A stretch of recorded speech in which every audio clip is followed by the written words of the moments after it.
Hello, it's Thursday today, and for some that means poetry.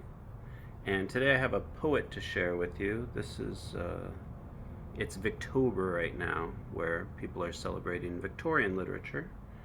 And I have a Victorian poet I'd never heard of before named Christina Rossetti. Here's the book I got from the library.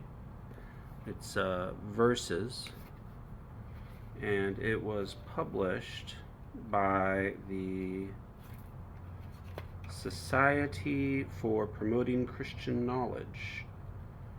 I'm not sure when. Oh, this is a new edition from 1925. But Christina Rossetti she passed away in the late 1800s. And she was a very religious person, according to the introduction from the society. In fact, at some point they say this poetry wouldn't be of any use to anyone who was not of Anglican faith. But I found out about her from a poetry book that my grandmother sent me, who recommended reading this poet.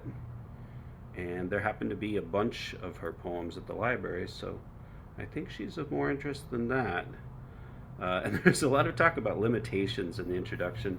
This part, it says, a further limitation appears in her preoccupation with penitence and death. In this, she is thoroughly tractarian. Like Dr.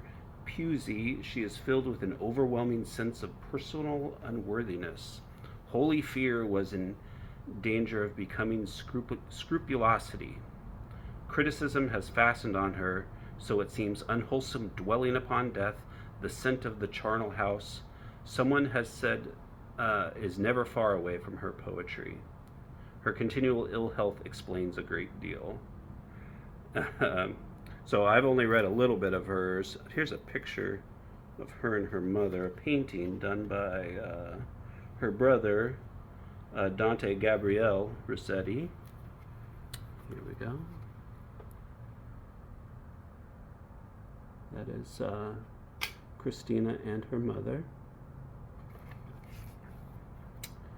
And I found this section that grabbed my attention. I've only read little bits. It's called The World, Self-Destruction. And I think I was attracted to it because I've been immersed a little bit in Paradise Lost by John Milton recently. So, The World, Self-Destruction. And I'll put the words up. But here we go. A vain shadow. The world. What a world, ah me. Moldy, worm-eaten, gray, vain as a leaf from a tree, as a fading day, as the veriest vanity, as the froth and spray of the hallow-billowed sea. And what was and shall not be, and what is and passes away. Lord, save us, we perish. O Lord, seek us. O Lord, find us. In thy patient care, be thy love before, behind us, round us, everywhere. Lest the God of this world blind us, lest he speak us fair, lest he forge the chains that bind us, lest he bait a snare. Turn not from us, call to mind us, find, embrace us, bear. Be thy love before, behind us, round us, everywhere. What is above thy head, O man? The world, all overspread with pearls and golden rays and gems ablaze, a sight which day and night fills the eye's span. What is this beneath thy feet, O saint, the world, a nauseous sweet? Puffed up and perishing, a hollow thing, a lie, a vanity, tinsel and paint. What is she from time to time, O man, in perpetual prime? Beauty and youth she hath, and her footpath breeds flowers through dancing hours since time began. What time lengthens? What is she, O saint? Not, oh, yes, all men shall see how she is not at all, and in her death pall the fire ends with desire and brands her taint. O poor man, befooled and slow and faint, O poorest man, if so thou turn thy back on bliss and choose amiss, for thou art choosing now sinner or saint. Babylon the Great. Foul is she and ill-favored, set askew. Gaze not upon her till thou dream her fair, lest she should mesh thee in her wanton hair. Adept in arts, grown old, yet ever new, her heart lusts not for love, but through and through for blood, as spotted panther lusts in lair. No wine is in her cup, but filth is in there, unutterable, with plagues hid out of view. Gaze not upon her, for her dancing whirl. Turn giddy the fixed gazer presently. Gaze not upon her, lest thou be, when at the far end of her long desire, her scarlet vest and gold and gem and pearl, and she amid her pomp are set on fire. Standing far off the fear of her torment. Is this the end? Is there no end but this? Yea, none beside. No other end for pride, for foulness and besottedness. Hath she no friend? Hath she no clinging friend?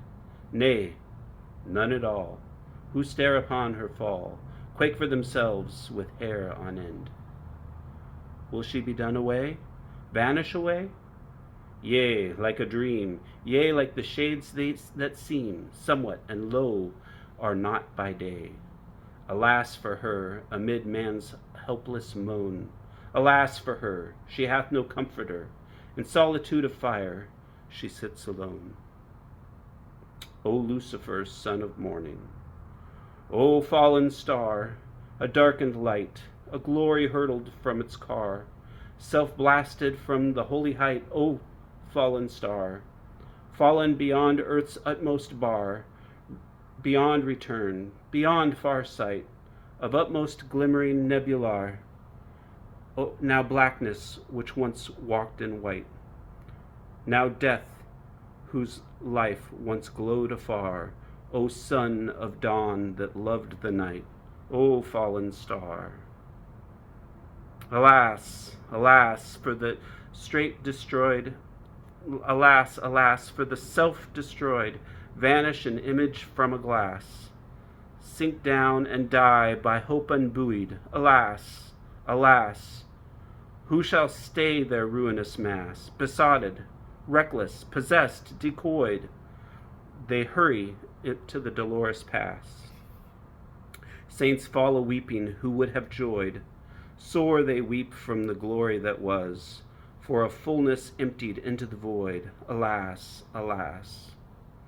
As froth from the face of the deep, as foam from the crest of the sea, as dreams from the waking of sleep, as gourd of the day and a night, as harvest that no man shall reap, as vintage that never shall be, is hope if it clings not aright, O God, my God, unto thee.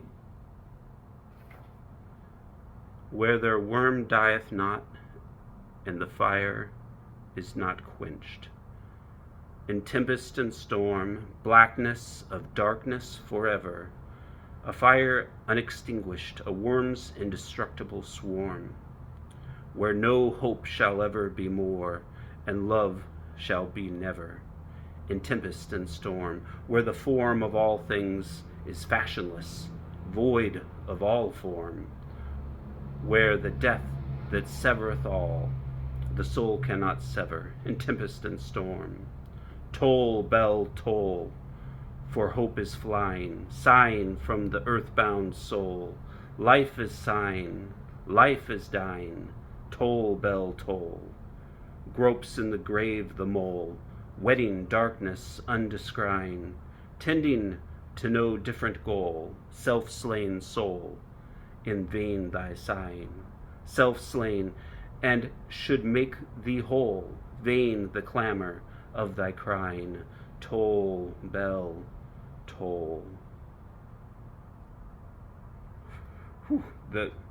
This last page, where the worm dieth not on down, Could be like a death metal song, I imagine. Some bleak stuff in here. And I feel like I can, this is only the second time I've read it, I feel like I can hear that puritanical voice in there, and a lot of self-loathing and impurity. So I enjoyed that a lot. I think I'll be reading more of Christina Rossetti. I like the way that the meter changes, and the way she blends all of the sounds and all of the ideas together. So I hope you enjoyed it as well. Thank you for watching. Poetry Thursday, and happy Victober. Bye. Happy reading.